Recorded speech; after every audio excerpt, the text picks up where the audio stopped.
What's going on, everybody? Welcome back to the Leaftail Lounge. Today, I am joined by Sydney. How do you say your last name?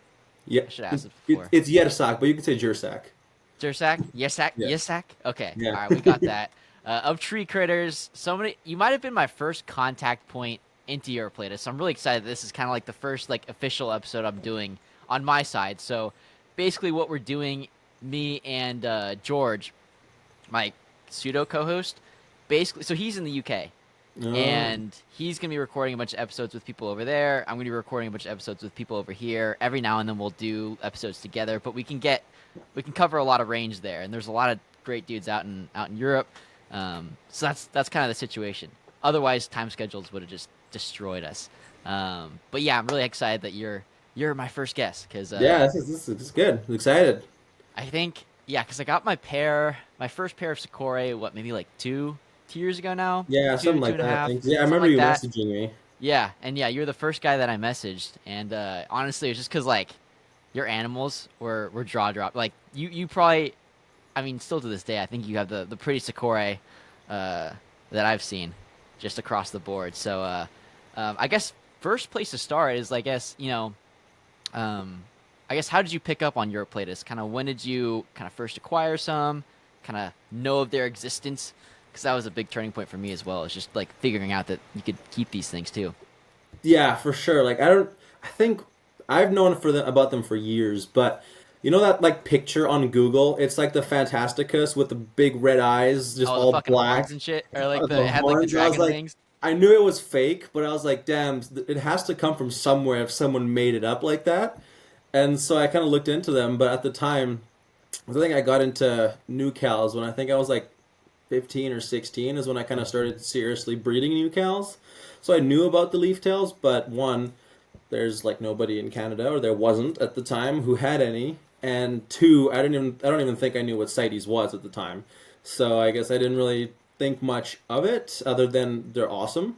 And then so I was breeding new cows, and then thinking like 2020, something like that, from 19, 2020, during COVID, I had the opportunity. There was a guy in Ontario, which is kind of on the other side of Canada, but I saw him post that he got like five sikorae in trade, and I was like, I mean, I have the space, Yeah. so I should maybe I'll jump on it because I've always wanted them, and Hmm. they're one of the coolest geckos, any like coolest genus is in the whole animal kingdom, in my opinion. I was Yeah. like, you know what? Hell yeah! So I bought them, and then I got them. I unboxed them, and I was like, oh no, I'm gonna want more of them. Yeah. So you And kind of knew from there then it was all the over. the rest is history. Yeah, Yeah. So start with those animals. Do you still have a good handful of those animals still? I have. Yeah, I still have my original male. He is my original breeder over there. Hmm. I had a couple pairs of Sikorae, but this year, going back to school, I kind of slimmed them down. So I just have one pair left, and he is my male, and he Hmm. gives me pretty much everything I can hope for. So Yeah. I haven't complained. Yeah. So you're keeping, I guess you're skewed mainly towards the Fantasticus now, as far as your ratio goes from Yeah, I species to would say species. yeah, because I have say five females and then three or four, three males and then one male. So four males kind of up, one male up and coming, so four total. But Hmm. I'm just kind of I'm not going as hard as I was in previous years because I Yeah. have no time. Yeah. But I still enjoy doing it, and it's not like they're hard to maintain once you get it dialed down. Hmm. So Yeah. at So this talk to me point, they just kind of about that. want I to know. guess dialing it down. You say, did you like? I guess in your early days, did you ever run into any hiccups with your original animals or anything like that you can remember? No, the Sikorae. I think the Sikorae for ever since I got him, it's been totally fine. When the first 2.2 Fantasticus that my friend imported wild caughts, and then she had to get rid of them due to unforeseen circumstances. I kind of pounced on those, and I knew that they were one of the most difficult, if not the most difficult in the genus when it comes to kind of sensitivity and especially temperature. Um, I haven't lost any to temperature, but there's definitely been times where like babies within a few days have just like Hmm. dropped, and I'm just like, oh, okay. Yeah. Because when they hatch, like ebs are even smaller.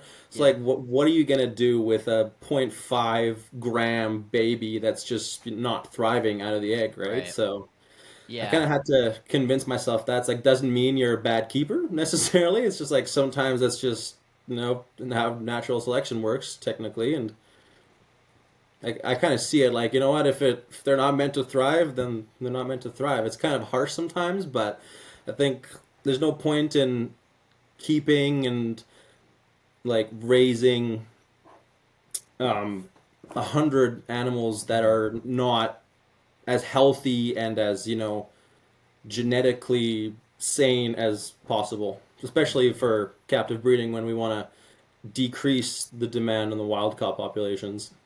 Right. And I think I would say that a lot of that confidence I would think kind of comes from doing it a couple times, knowing that your system works. So you Yeah. can't apply that you don't lose that confidence that you are doing the right thing, and you can kind of narrow it down to, okay, this is just like a bad clutch here and there, because it definitely happens. I see it a lot in my ebb and alley as well. I've actually even seen it like in specific pairs where like I I was paired just gonna one say that. in one specific pair this year. I've lost every single baby that's hatched maybe like 2 or 3 weeks after, and I can't explain it. I'm really like I've been really on making sure that they're taking pinheads, Hmm. because sometimes I have animals that'll hatch out and they're really large and they can take those quarter inchers or eighth inchers, but the animals out of this clutch or this pair always seem to be quite small, and um, for whatever reason, it's just not working as far as Yeah. producing healthy babies. And I know my incubation works and all that, so it's I can't take it too harshly. Just gotta switch it up next year. Yeah, exactly. Yeah, it's funny you brought that up because I was gonna say that I had one female this year that was just, I think out of 8 babies, like I think I have 4 left, and the other 4 just randomly within a week of hatching, and they were eating, they were active, and then all of a sudden I woke up and nothing, and I'm just like, oh, okay, Yeah. guess I don't, yeah, it's like, and everything else is doing fine. My incubation is usually like 100 days, 120 days if it's like winter here for us, and it's like whatever, okay, I guess you just either something's going wrong with your particular clutches or whatever, because I haven't lost anything else this year. Yeah. No kidding. Yeah, no, it's super strange. And like, do you see like in Phantasticus that difference in like hatch size as well? Have you kind of picked up on any of that? I've definitely when I have a pair that's they're large and their babies definitely come out bigger. Um, but I've also had from the exact same female, one egg hatches at 90 days, and I usually don't let them go too far apart. Like usually I'll try to kind of mess with it so that Hmm. it hatches within a few days of each other. But I think one time I left it and it hatched like 20 days earlier. Hmm. But that baby that hatched 20 days earlier later, sorry, was smaller than the one that hatched 20 days earlier. And I'm just like, Interesting. oh, okay. Yeah, I mean, it's still hatched though, so you Yeah. gotta. Yeah, interesting. I've had that happen to sikorae. I don't really pay super close attention to the Ebenaui clutches. I feel like I I almost never hatch two Ebenaui from like the same clutch on a single day. I'm Oh, like, really? yeah, no, it's not consistent like that for Ebenaui, at least for me. Sikorae are usually bang bang. They're out Yeah. within the same night. Yeah. But I had a Sikorae clutch go like an extra month, and yeah, no, the thing hatched out. It was like way prettier than the original or the first one too. So I was pretty stoked. But Can't complain. it was just, yeah, exactly. Can't complain. I know back when I was keeping new cows, there was a little bit of talk about like if you ever rolled the eggs, it wouldn't kill the embryo or kill the animal, but it would delay the hatch date. Um, Never heard did of you ever that. pick up on any of that when you did the new cows? I didn't. I found probably the opposite that if one hatched and then the other one didn't want to hatch for a few days, Hmm. by rolling it, Hmm. it made him hatch. Right. More so like maybe early on into incubation. Oh, Say like you found the eggs and then like you rolled one accidentally and then you sent them to incubate. I don't know. I feel like I heard something about that on Facebook or through the grapevine or something like that. I Um, have not heard anything yeah. about that personally. Gotcha. But yeah, Um, I also found with the Fantasticus babies, what I started doing this year, I'm sure it's completely the opposite where you're from, but humidity doesn't exist in Alberta. So, like, our normal humidity is like 20%. yeah. And So what I started doing, I actually started leaving the Phantasticus babies in the incubator for like an extra 24 to 36 hours to make sure they get that shed off. Because I found that if it dries out too much, then they really struggle with their sheds. Yeah. Maybe we transition to that. If you want to talk about, because like you said, super dry up there. Kind of, what are some of the things you're doing in your room? If you want to maybe describe, how you're increasing humidity, and maybe just generally talk about how you're setting up the majority of your animals. Yeah, so I mean, everything I have now, I have full, bioactive drainage layer. I find that layer, if I can keep a little bit of water in, like even an inch, inch and a half of water, it definitely helps not just the plants, but to boost the humidity. And the best thing I have ever purchased for my hobby was a Mist King. Miss King. Uh, 100%. I texted you the night that I installed mine, and I was Yeah. pretty much in the same boat. It is the best thing ever. I used to hand mist, even the ones where you pump up and you just spray for like 5 minutes. Yeah, I don't have to worry about this. I fill it up like once every few weeks. I it saves you program it. so much time. Yeah, It's unbelievable, especially going on trips too. yeah. Um, yeah, I'm going on a trip next week for a 9-day herping trip. I'm really excited, but it's definitely nerve wracking. I got it all programmed and all that, but for the babies at least, I'm probably gonna have a buddy come over and hand spray those. I do that too. Yeah, Yeah. because I'm So you like said the you're Mist King doing would flood it. what's up? The Mist King would flood the baby enclosures. Oh yeah, yeah. You can't have it all hooked up on the same one. Maybe if you had a different If pump I or a had a different second one, timer, yeah. then yeah, do something like that. But um, so you're keeping mostly bioactive. I see glass enclosures behind you. Yeah. Are you doing like usually doing like 12-12-18s for the Fants and then 18-24s for the Sikorae? Is that kind of on Yeah, that's par? kind of what I've been Okay. doing. I was gonna change the fence to the 12 by 12 by 24s just to give them a bit more height. Hmm. Haven't got to that yet, mainly because I have certain feelings about the new Exoterra tanks that we won't talk about here. Um, but that was kind Off of my air. plan. Yeah, but yeah, I will eventually. But I Hmm. mean, so far I haven't had any issues with the 12 by 12 by 18s. Yeah. I have five of them, so that I split some females together, and then the males. Usually, the males I do individually, but then females I group for the winter because Hmm. they kind of slow down. Yeah. And I've never had Sikorae and females. Phantasticus, both. You're doing that? No, so Sequoia, since they only Okay. have two, they each get their own Oh, enclosure for the okay. Yeah, winter. that's right. And then yeah, and this in the during breeding season, they both go into the females enclosure. Hmm. And then same thing with my cork barks, 18 by 24s. I have two females in one, and then my adult breeder male in one, and then my grow out male. I'm growing out before I try to put them together, just so there's no aggression. Like I've heard mixed things. Some I people have know. told me they're super chill, which I mean the females have been. So like I'm not too worried about it. But the last thing I need is my males to tear each other apart. Yeah, no kidding. It's with that kind of animal, it's like, yeah, you don't really want to fuck No, around and find out. no, I don't. I will say this, I temporarily kept two pietshcmanni males together in a 16 by 30, and I didn't notice any bite marks or anything like that. What I did notice though is that I would always see one individual out and about at night, and I'd rarely Mhm. see the other. I don't know if that means he's chasing him or what. I so have you heard about? Are you familiar with king snake? No. Okay, well, it was like an old forum for reptile keepers or forum board classifieds and stuff, but it just got repurchased recently. Basically, what I'm trying to get at, as I was poking through there the other day, and I was scrolling through old, because there's actually like a surprising amount of old forum threads about Pietshcmanni, back in like the early 2000s when they were still coming in pretty Yeah, when regularly. there was the wild caught. Exactly. And yeah, so like reading through some of those, there's a lot of, I guess, anecdotal tidbits about cohabbing and stuff, and it's like 50-50 of people having males chase Yeah. other males and then oh, they're fine, and so it's Yeah. it's hard to dial in. Yeah, because I talked to Dale from Tamura Hmm. Designs, and he kept like three males, I think, together at one point, and he said he had no issues, and I was like, okay. Yeah. It's funny because yeah, I talked to Dale too, and I think he does the same thing with Lineatus. I don't want to put words in his mouth, but I actually noticed one night I came into my room and they were squawking at each other, and they had some dubious little scratches along their snouts. Um, so who knows? I think maybe it is case by case. Um, it's kind of interesting because I mean they're Yeah. not a overtly aggressive species. Um, I guess No. they're not going to let you know right away, No. basically. Yeah, like I think the my biggest scare, I think I've never had one like been bit by any like a cork bark, but I've definitely had them like unboxing them and they just tense up and you're just like, "Oh God, stop it." It looks like it's having a goddamn seizure, and you're Yeah, just like, yeah, and it's like, "No, stop." so I I think it's almost like they're falling, like they're going Yeah, through like a falling motion where they're like kind of just sugar spread their glidered feet out. out. Yeah. Yeah, and they do like this weird like it's just like what are you?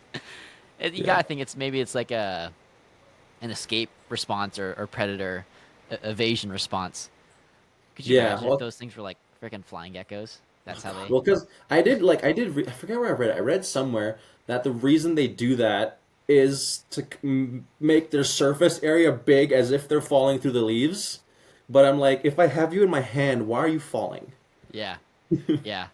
They're just trying to. Yeah, I mean, yeah. Maybe it's just like a. They're trying to get away, and Yeah. they don't care. They're not looking back. They're just sending it. I Liniatis will do something similar where they'll like completely like go pencil mode and straighten out, and then they'll just dangle with their two back feet. They'll like Oh. jump. They'll jump, go right into pencil mode is what I call it, and then like the first thing they can grab with their back feet, they just grab it and then they just like swing. It's like really strange, and maybe it is something similar to that. I've heard, and actually even watching some of your stuff about the Lineatas, they're bipolar almost those Yeah. things. I so they're like the one thing that I refuse to take individual pictures of. Like I'm happy to pull whatever the hell out. A Liniatus, like you get a shitty cell phone picture in the middle of the night. You're not getting anything Yeah. else. I'm sorry. They all look fairly similar. I I just had some bad experiences taking them out for photos and them dropping tails, and I was like, I'm so done Mm, with this. yeah. Fair. Do Just because they do they grow back with? I think so, right? they With do, them? it just looks Yeah. kind of Yeah, it looks it's rounded funky. out. The Yeah. original Liniatus tails are so cool. It's just like They, I'd rather I know. you open the box and see they have a full tail than like Yeah. me take a photo of I preemptively. know. I really want them. I don't have room right now. Yeah, no, it's they seem to be the most active at night. Like as far as changing, like walking around and changing positions. Like some of the Fimbriatus group stuff will just like post up for a while perching, but hmm those things will just walk constantly. Um, I think I don't know. I really want to do if I can figure out how to grow like if I can figure out how to get more room, it'd be really cool to. I think that species would be especially cool to do like a grow tent kind of thing for, Yeah. and chuck a couple in a grow tent, maybe some grandis or something. But um, Yeah. I don't know. It's a Yeah. topic for another day. There's a lot of stuff with those interspecies, like big enclosures. Hmm. Because I know who was that? Frank Wayne. Wait, I think that's his name, right? Pain.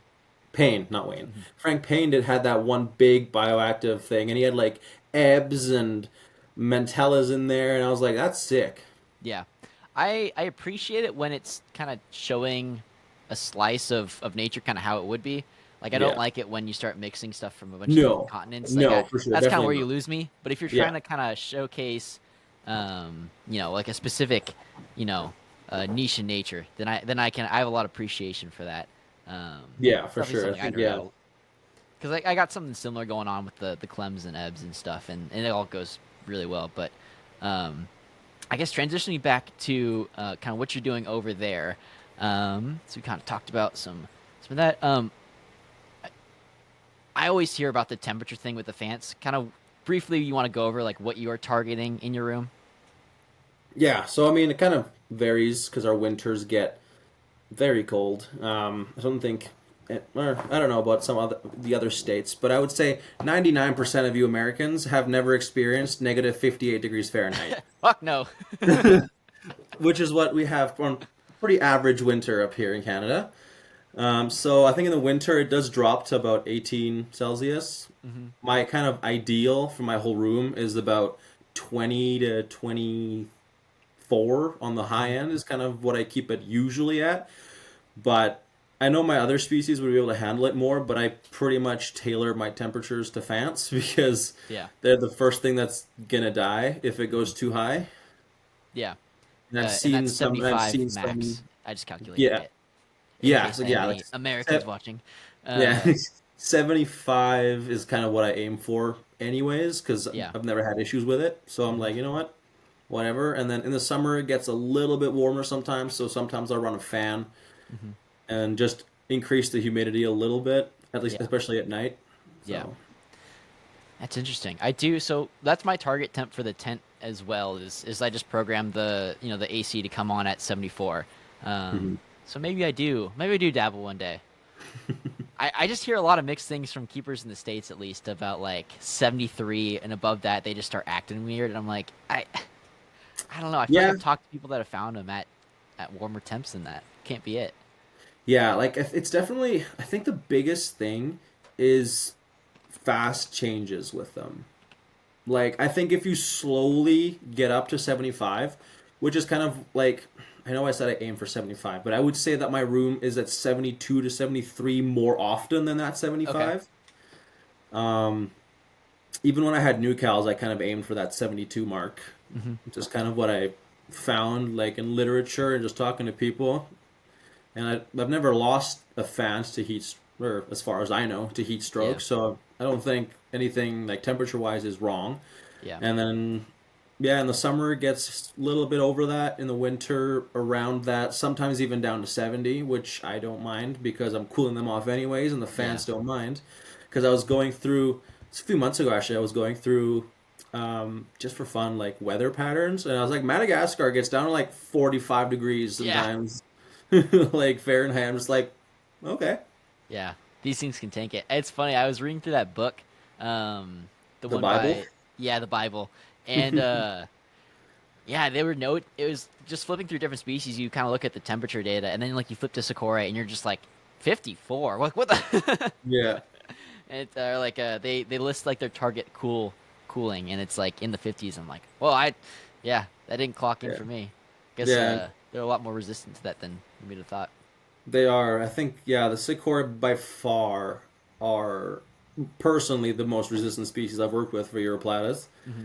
And yeah, that's why I always recommend them as beginner species. Yeah. Do you want to start there? Maybe we get into a little bit of like more in-depth sikorae care. We can kind of go through that. So if you want to like describe like your enclosure design and kind of what you look for in like a good sikorae enclosure. Yeah, so yeah, like I said, I keep my Sakura in the 18 by 24s. Exoterras, then about inch and a half, 2 inches of the drainage, and then Yeah. 3, 4 inches, depending what I have left up to the vent of soil. Or I just make my own ABG mix, just a Yeah. bunch of different stuff. I've used Repti and I just found over time it kind of got hard if it Yeah. doesn't have those extra chunks in it. Yeah. And I still like Repti, but I think I always need to mix like some moss, some bark, and stuff into it just to add some aeration to it. Totally. And then I used to kind of put sticks like horizontally and when I first started, but then I moved from what was I using before, like oak and stuff, Yeah. and I actually moved to birch for all of my Sikorae because I found that they're a lot more comfortable on the smoother textures than they are on the really rough ones. Hmm. So Totally. couple of birch branches, I think would have 4 to 6. Just screw them right into the screen top. Oh, cool. Just shove them in the substrate. So if I have to take the lid off, God forbid, moving a glass tank that's fully planted. Yeah. But yeah, it's pretty chill. And then just some nice dense bushy plants. I really enjoy those false Aurelias. They're native to New Ah, Caledonia. yeah. I Every really now like and then I them. see them pop up. I'm like, man, I should pick one of those up. Yeah, I like the look of them, and they grow nicely, and yeah, I Yes. really like how they look in enclosures. Other than the fact that they're like a 5 foot tall tree, you just got to keep trimming them down. Gotta stay on those things. Yeah, Yeah, I know it's kind of fun. It's talking to people about like what their go-to plants are. I feel like everybody's got something different that works for them. It's always really fun. yeah. I used a lot of Dieffenbachia as well, the dump canes. Okay. I know that some people said that. Obviously, I would say when it comes to toxicity in plants, I don't think there's like if you eat it, the vast majority of plants will have some sort of toxin in them. Hmm. So a lot of those like safe lists I see, I'm just like, I agree with them, but some of the things are like technically that isn't great if they eat it either, even though it's Hmm. safe. Yeah. So I've never had any issues with the false Aurelias. I mean, or sorry, with the Dieffenbachias, even though they are, if ingested, it's not great for them. Yeah. But personally, no issues. I think ficus are the same way if I remember right, where they Yeah, have that exactly, and milky that's sap, and it's like, yeah, yeah, and that is all I use for yeah, my plants. yep, yeah, totally. And then okay, so for sikorae, and then I guess maybe transition to breeding a little bit. If you want to kind of briefly describe like maybe like your cycling and all that. Yeah, so I kind of like it here with our winter because I kind of split them kind of when our winter starts. So like October, November Hmm. when we start to get cool temperatures, and then I usually give them till the spring. And I find that those, what is that, like 5 months ish. Hmm. I found that's a good amount of time for them to relax. I've definitely had some females that didn't get the memo and just kept laying right through Yeah, the cooling, and I was like, "Okay, stop it." Particularly the one I still have yeah, that gave me every single one of my babies this year. This year she's calmed down, but she kept laying. I paired them in May this year, and I separated them by the end of June, and she hmm, kept laying until October. Like that thing retains like yeah, you wouldn't believe. yeah. Yeah, I had a similar experience with one of mine, going all the way through. But I also kind of had the opposite, where like some pairs, like I think I almost paired them. At least what me and Hunter, when we talked on that one live stream, we almost thought that we might have been pairing too late as well. Um, Almost as if the males kind of ran out of ink uh, earlier than we would expect. Yeah, Yeah, so like, I are you? I guess how far or how soon after temps rise are you pairing? Like, is it pretty like? Oh, I usually give it 2 to 4 weeks, kind of okay, depending on how I feel about it. yeah, And I said, like depends how. Usually they don't lose weight over the cooling, but mhm, sometimes they lose a little bit of weight. So I yeah, kind of gauge it based on their body condition as well. yeah, totally, Especially the female, especially hmm, if she's going to start laying. And I usually, at least with my current pair, I get my first clutch like clockwork 4 weeks after I pair them for the first yeah, time. yeah, So yeah, I just gotta make sure she's kind of looking good, hydrated. The male, she's actually wild caught. She was my mhm, first wild caught female, but she's massive. Like she's the biggest sikorae that I've seen personally. Like I have big hands, and like she is like from the tip of my finger to like there. Jesus, good lord, So she's a big one. But yeah, after I pair them, I don't usually keep them together all season, especially yeah, for her because I don't find the need to because she just keeps laying for six yeah, months without being paired. So I'm like, you know what? Why add the extra stress and competition for food in the enclosure if she'll just keep laying on her own? exactly. That's one thing that I almost think is like a side benefit of separating them is just like you can kind of give the male time away from Yeah. calcium dusty crickets, especially if like they're really building sacks for whatever reason. It almost you almost need that like dietary like reset almost. Yeah, for sure. I think that's very important, especially for the males. They don't need nowhere near as much calcium as the females Right. do. And if it's yeah, if you're just chucking them all in. Thankfully my most of my females are just like insanely aggressive when it comes to food, so like Yeah. they're usually like out competing the male no matter what, but Oh, for sure. and then I guess UVB as well. It looks like you're running that as well. I know Yeah, that. so I ran Arcadia for a while, Mhm. and then I decided to try out the new Exoterras because I Yeah. talked to the guy who designed them, Hmm. and obviously he designed them, so he's gonna push them. But I, it was talking to him, it didn't feel like just marketing BS. Like he actually had the research to back it up. Yeah. So I was like, you know what? Why not? So I Yep. tried them, and I'm really happy with them so far. I just got the 6% Cool. Hmm. on everything. And I mean, Okay. I always kept the 7% Arcadia, but I found that sometimes it was a little strong if they got too close to it. Hmm. So they don't make shade dwellers and 4 footers, Okay. unfortunately. At least here, I Gotcha. don't know if you guys have 4 foot shade dwellers, I but don't. I haven't really been for I obvious guess you reasons been use too Zoom Ed. often. No, but I no, I heard about the new Exoterra bulbs, and I think they improved the UVA spectrum, which is Yes, yeah, really cool. That's kind of the direction that a lot of the yeah, companies are and going now. it's like I don't have the fancy camera set up like you do for your photos, so they don't look good as good as yours. But I find that like these lights, like the Exoterras, they have like a I know it's a better visible spectrum for the animal, but I find that it's kind of a little bit more crisp even for taking photos for Yeah. me because I usually just take the photos underneath one of the lights in the enclosures because the Okay, so background's that's what already you're doing. nice in the enclosure. Yeah.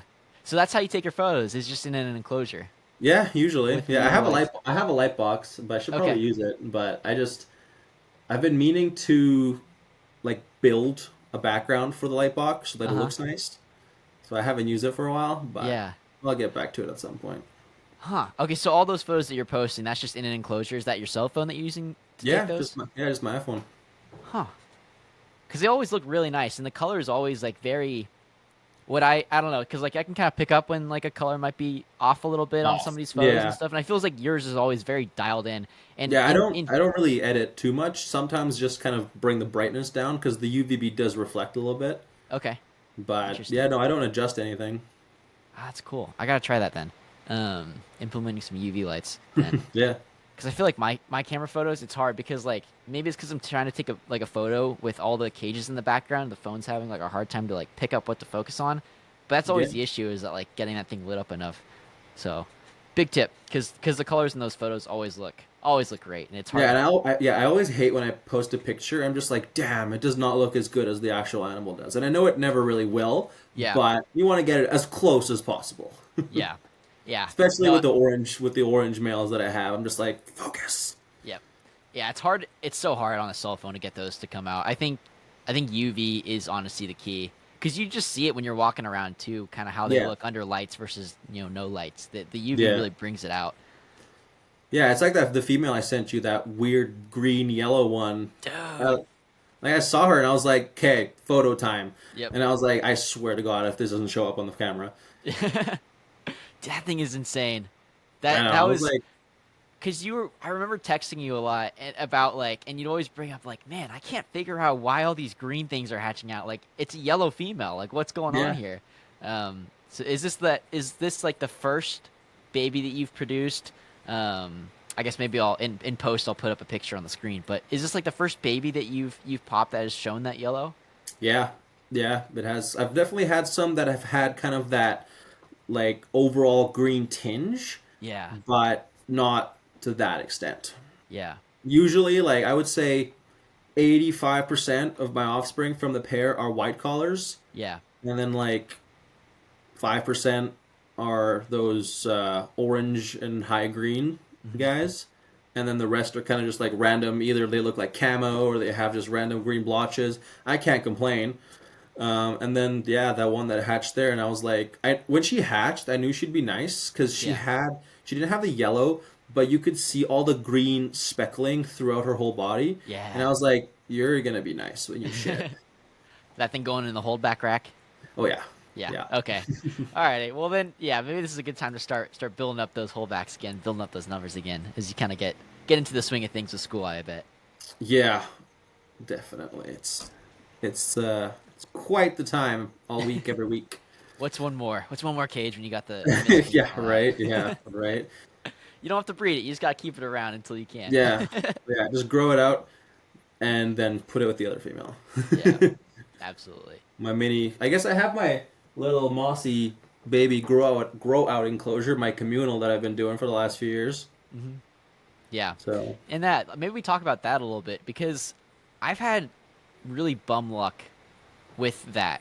Um, Not to say that it won't work, because it's obviously working really well in your case. But do you want to like kind of describe like the setup you've got going?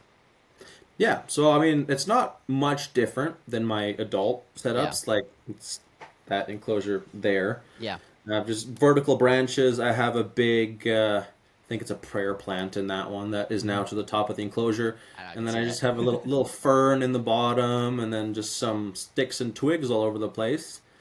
And I think right now I have five babies in there, Hmm. and Males and females? yeah, just a Yeah. mix. I think right now it's mainly females, but I think I have two males in there as well. Okay. And yeah, I mean, this is my second season that I've done it, and yeah, I haven't lost a tail in those two seasons. I haven't lost toes in those two Yeah. seasons. Yeah, for me it was usually like I would see um for me it was like usually like the tail nips. Like I don't I would never see them going after each other, but I would assume it was just like food related. Yeah. You know, and I would just see like the little dark ring on their tail. I kind of started to notice that maybe when I started like putting males together, like during cooling together, I'd start to notice those little like tail marks and stuff. So I thought that was a little bit off. So, um, but I would imagine it's just food because I've never seen like a threat posture or an aggressive display from animal to animal. Yeah, no, me neither. I don't. I think it would be like one is perched somewhere, and then the other one launches for a cricket and grabs either the tail or the cricket and the tail. Hmm. Because yeah, I don't like. I don't.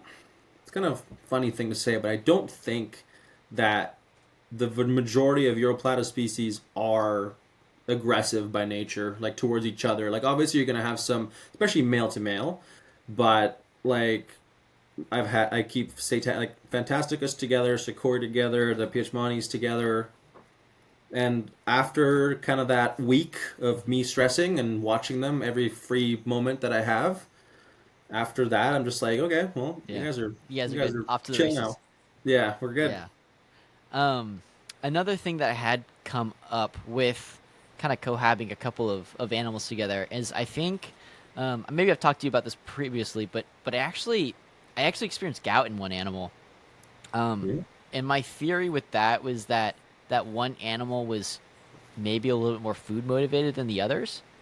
So Okay. maybe they were eating more. And getting more supplementation from that, or I'm not exactly sure what about that caused the gout necessarily, either protein or too many vitamins or something. But yeah, I noticed that one day that her joints were really swollen and all that, just quite odd. And that's kind of what I thought might have been the case, is if I'm chucking in like a bunch of crickets to sustain three animals and one's getting the majority of them, maybe that contributed. But yeah, not entirely sure. Yeah, I mean that makes sense. I think that's partly why I try to um, make the enclosures like pretty dense when it comes Yeah, to planted, just to kind so of they all give have them that opportunities. the Yeah. equal opportunity. Yeah, and yeah, I haven't experienced anything of that personally, Hmm. but yeah, I could definitely see if one's more dominant than the other. Yeah. But was that when you just had two, or did you have multiple?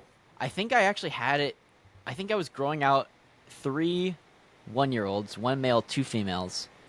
It was Okay. actually like it was gonna be a little bit embarrassing, a little bit embarrassing to talk about because what ended up it's just chaos all around. The one female got gout symptoms, so like the swollen joints and all that, wasn't walking straight, and like the other two bred at like 1 year old, and it like blew my mind. Oh, I remember that you posted. You told me about that. Yeah, I was like, what the hell? Yeah, Yeah. yeah, it was. Yeah, I wasn't stoked on that, and I was like, all right, this is a learning lesson. Got to keep them Yeah. separated after this point. I Yeah, had I definitely. Yeah. shockingly small, and I was like, why is this? Why is? Why can't I put calcium on this female? What's going on? Like all my Yeah. other animals, they got calcium sacs and stuff, and I'm trying to like make sure this baby's got calcium to grow, or this juvenile's got calcium to grow, and I like, flip over some leaves, and there's eggs right there. I'm like, oh my Yeah. god. Yeah. Yeah, that's kind of yeah. Usually like with this little communal thing, I only do it to a certain point Yeah, where they're kind of big enough yeah, to have eggs because like in the wild, they don't give a crap. yeah. They're gonna have eggs as soon as they possibly can. Yeah.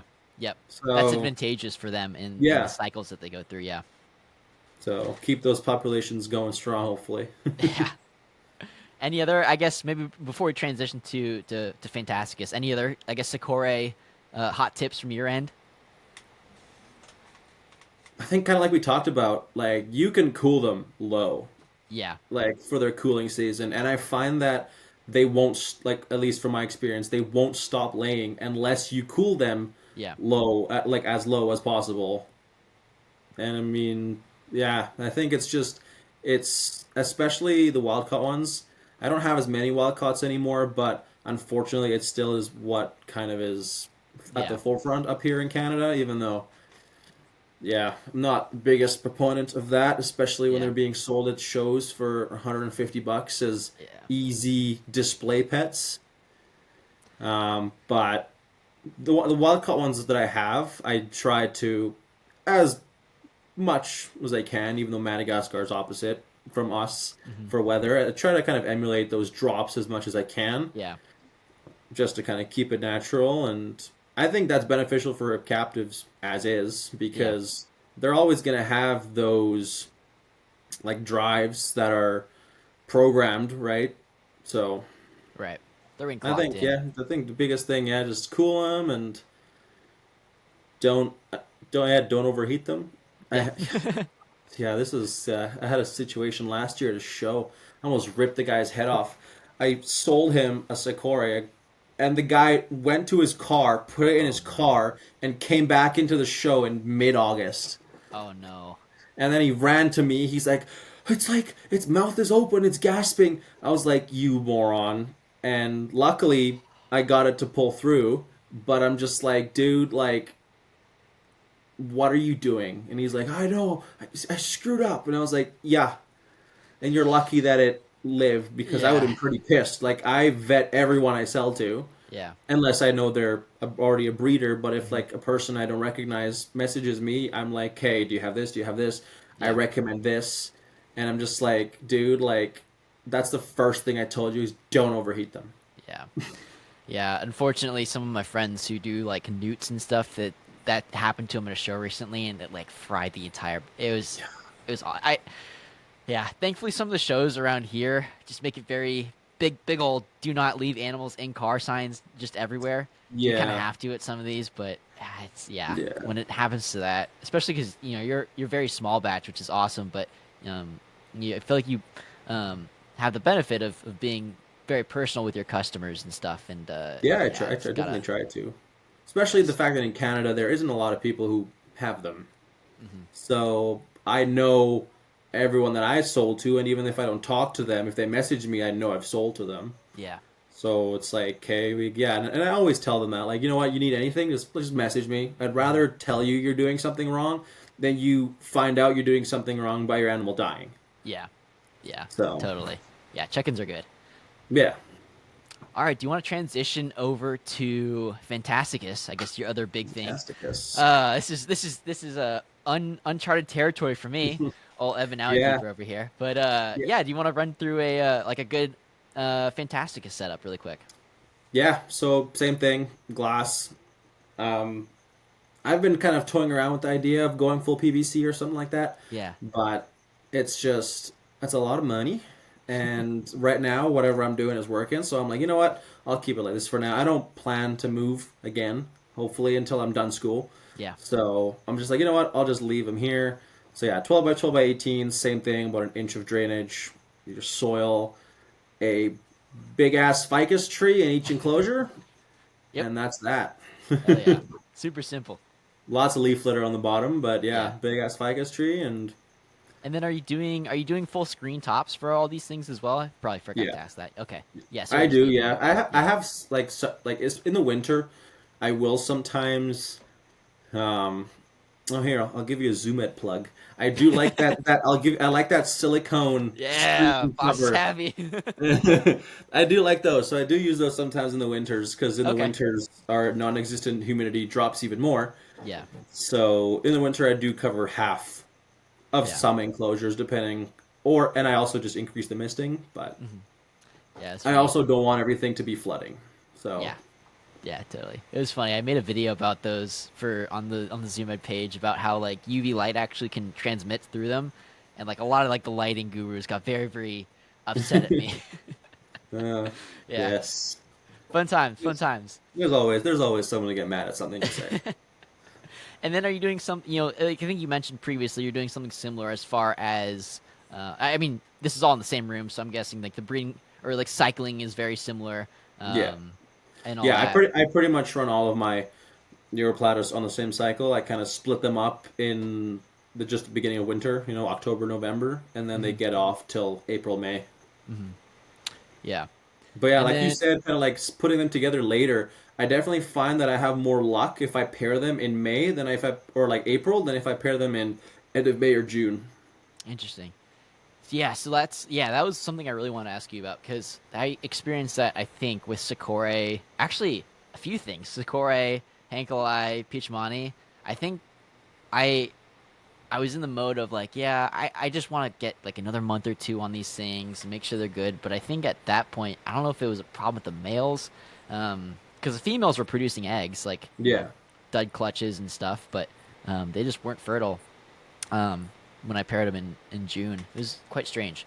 Um, Yeah, I had that with one of my Fant pairs this year. mhm. Like, gorgeous female, orange blotch. I was like, please give me eggs.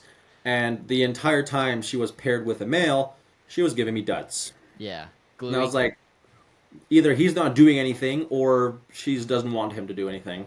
Yeah, yeah, that's interesting. So how many pairs of fans are you running again? You said I think four. Yeah, Yeah, four. Hopefully, I'm looking to maybe get another one going for next year, just because yeah, they're they don't take up a lot of room. I don't want to hmm say like they're less needy. They're definitely not, yeah, but they're like they max out at like 4 inches, yeah. 5 if it's a really big one. hmm So And that's then and yeah, I love the little fans. what kind of projects are you working with those? Because I see you've got that. I remember, I remember the night you texted me like, I hatched a black one. Oh I, yeah, I remember that very vividly. Oh yeah, my god, it's a black one. that one I was so cheesed. That one was one of the ones that didn't thrive after a few Uh, weeks. I was so mad. I was like, why? Why you? That was the yeah. only offspring I lost that year. Like Uh, last year. That was the only one. And I was like, uh, you. knife to the heart. Yeah, that was a big one. But I think my two main ones that I've had the most luck with have been the high green, because I have a few males that have just a bunch of big old green lichen blotches on them, Yeah, and I love that. yeah. That might be the So look I'm most attracted to, mainly because I don't think I see it in Ebanawi at all. When that green, that vibrant green color. yeah, I also That's want orange blotched. I have the orange blotch female, yeah. but trying to track down an orange blotch male that's not from the States is impossible. So Really? yeah, there's no. I mean, as is, there's like what 3 of us in Yeah. Canada, 4 of hmm us that work with Phantasticus, and nobody else is really doing what I want. Like I Yeah. would say, a lot of the other people, not that like they're good people, but they're producing kind of your more like they have other projects. I guess is Yeah. I would say it. They don't like I want those high orange ones for that group, and no one has those here. Yeah. And Yeah. like I was looking at Nicole or Rock City Fans or Yeah. whatever. Nicole Eller. RC. Yeah. hmm Yeah, she's good. She's got really nice blotch ones. Same thing with Miss Strand. Yeah. Yep. Yeah. Yeah, No, she's she's got some great really nice too. ones. Yep. Yeah, she's great. Even talking to her, she's lovely. But yeah, I'm just like, ugh. And the conversion kills me even harder from Oh, the USD to conversion rates. Canadian. Yeah. Like Yeah. if I ship mine to the States, you guys get like a way discount, and then when I Yeah. ship from you guys to me, I get charged like 30% more. Ugh. Ugh. Well, I think one of these days, I think I've been like whittling Hunter down a lot enough where I think he might jump on some ebs. So we got to get a box of Uroplatus going up to Canada one of these days. Yeah, for sure. Because yeah, definitely The yearly resupply for the Canadians. the yearly resupply. Yeah, because there are some of the orange blotch ones I'm just like, I need, but I hmm can't have right now. Yeah. All right. So green blotches, green splotches, and orange blotches. That's Yeah. your go-tos. And I mean, and those pairs will give you everything in between. Yeah. So that's kind of, I think that's my favorite thing about Uroplatus in general. No matter what you pair, you're never going to get 100% of what you want. You're going to hmm get random stuff that's Yeah. always just as nice. Yeah. I think that's what kind of lost me about crested gecko breeding. Maybe is because it's gotten very predictable. Yeah, Which can 100%. be good, but kind of loses a little bit of the fun aspect. I think of Yeah, hatching. I think the most I mean the most fun I've ever hatched is just like hatching random stuff. You know, like for I got sure. really lucky and hatched some of the. I think yeah, maybe one of the best days with your Uroplatus I've had is when I hatched that white and green one out of just like a a Yeah. normal looking pair, and it's those kinds of moments that you don't really get outside of your Yeah. Uroplatus. I think. No, 100%. And you cannot plan it. Like Yeah. even my white collars, like I expected the white collars out of my pair. I didn't expect orange and green. Yeah. Yeah. So, and it was like, you know what? I'm not saying anything because this is great. Yeah. Can't complain. Can't complain. No, not at all. I almost think And it like, is. What's up? sorry, yeah, like I said, every single one of the babies, the ones I sent you the other day, that's from one pair, and Yeah. like that's the variety is like, it's awesome. Yeah, you wouldn't think that it was all for one pair. Like they all look No, extremely unique and different, and it's kind of cool. You see similar traits in like two of the animals, but then all the other four, like each animal is kind of connected to another animal in some way. But then you go, the third animal down, and it looks nothing alike. yeah, no, it's yeah, I love it. But I think maybe Fance and maybe Fance and Sikorae or like Sikorae-esque animals are kind of maybe unique in that way. Even with Uroplatus, um, they always seem to bring the most color. 100%. People always look down on them, the sikoraes, which because fans get all the hype. I think in the hobby. Oh, look at their horns and look at their tail and whatever. Yeah, People are sleeping on sikorae, 100%. yeah.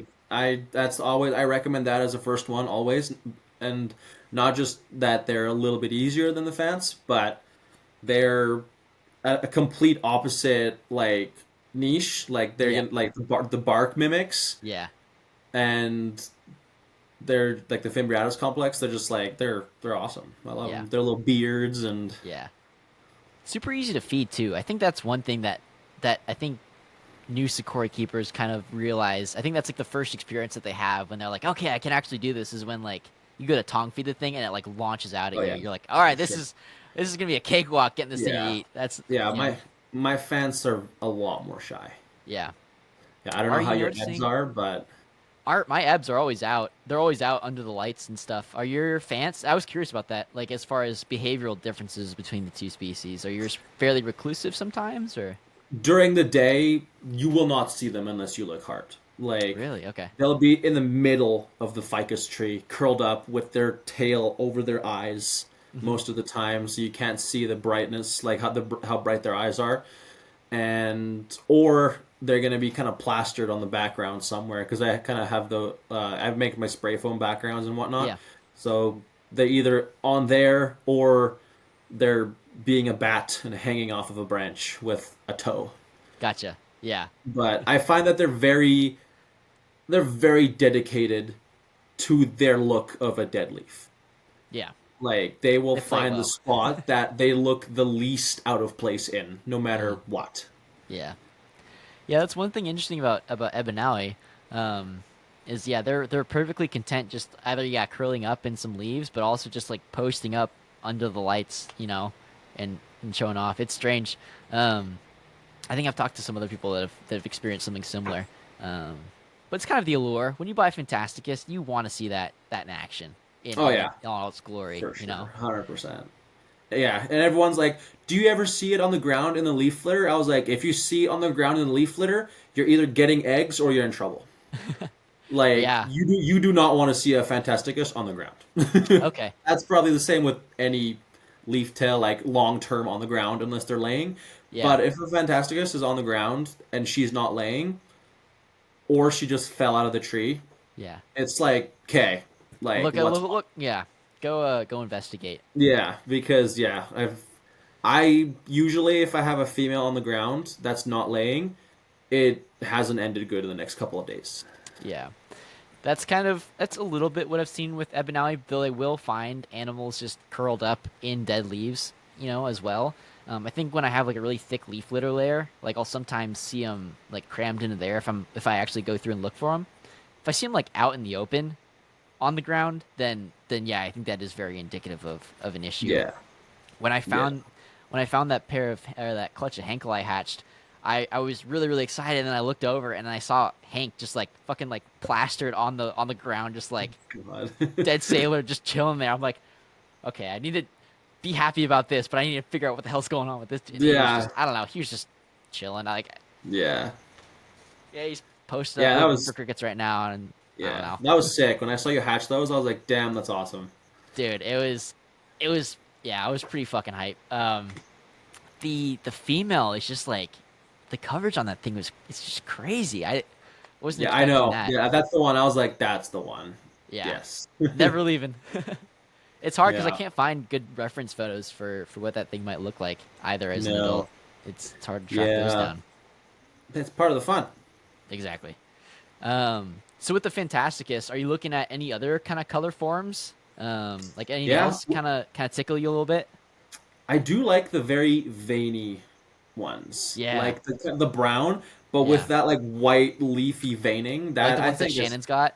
yes. That Yes, she has a yeah, few. She has a few, and yeah, same with um, I forget her name. Miss the Strand. What's her first name? Yvette. Yvette. Yeah, Yes, she has like I think she might have the craziest collection. I think in the States yeah, personally. But yeah, her and Shannon over there, they have some super nice ones with the veins. I'm just like, okay, I need to find some. yeah. No, totally. All right, so that's next for you in Fans is looking Yeah, for some that crazy will veining be. Yeah, animals. when school doesn't have me as poor. Yep. And then, do you want to talk a little bit maybe about like maybe picking out holdbacks as far as your fans go? Like, is there anything you look at out of the egg? Can you tell pretty quick, kind of which ones you're Yeah, really usually I after? can tell pretty. Usually I can tell pretty quick. I think with Yeah. females, especially if they have orange blotching, immediate holdback. With males, I kind of just go by eye Hmm. and kind of play by ear as they grow a little bit. I really like those weird kind of tail patterns and like the notching in their tails. Okay. Yeah. I think that's one of my favorite kind of characteristics of male Fantasticus because like the teardrop kind of yeah it's cool, but I think the tails like because not no two are gonna have the same notches in their tail.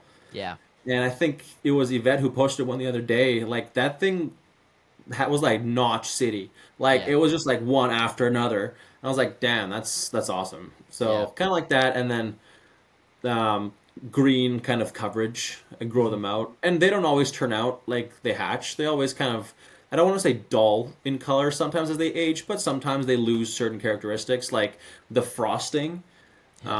they, I would say 90% of them hatch with it, and then a good chunk of them will lose it as they age. Yeah.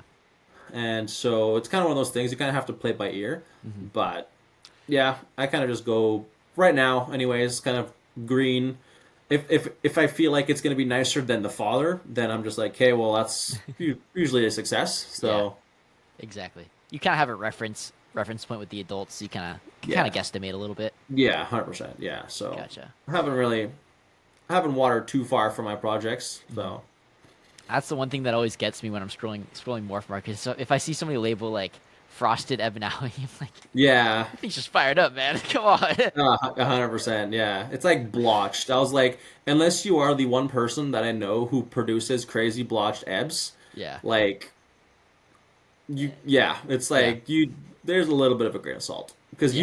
you got yours Yeah. From him. Yeah. from yeah. That his are nuts. Yeah. Yeah. He priced him nuts, but Yeah, I know. you kind But of you know what? he was talking Yeah, to me. It's actually really interesting here about that project. It sounds like it's been like a couple years in the making, yeah, which is all the props to him because that yeah. Because I've seen kind of as the years go by, they're just getting more and more blotched, and it's like you know what? Commitment right there. it's progress because he's actually selling them now. Yeah, right. Yeah, right. Not just teasing people on Yep. Facebook with crazy photos. Yep. Yep. But I know yeah. when I got that thing, I was like, this is the one that's gonna take him. This is the one that's gonna give me Yeah. some ground against the Fantasticus people. Yeah. Yeah, you gotta the Ebs they're kind of working their way up in popularity, but Yeah, I think it's just the ease of care. Like yeah. And I you didn't don't have realize that until I talked to you about that actually. It was like I thought they would be more like Fantasticus. no, they're really they're extremely hardy to temperature and humidity. Obviously, breeding takes it out of the females just as hard as Fantasticus. I Yeah, think breeding is when you run into the most issues. Arguably, 100%. just as many, maybe more issues with breeding females than you might with some other species. But as far as maintaining animals goes, like yeah, cakewalk. I mean like I skip spraying with them all the time. Yeah. Um, I'd Why, run. you sent me that picture of like 84-degree basking and I was like, "Oh god. I found him higher. I found him one day that he was even hotter than that. I Oh temp gunned god. him maybe like 2 months ago at 91, like body Oh my temp. I god. lost my mind, dude.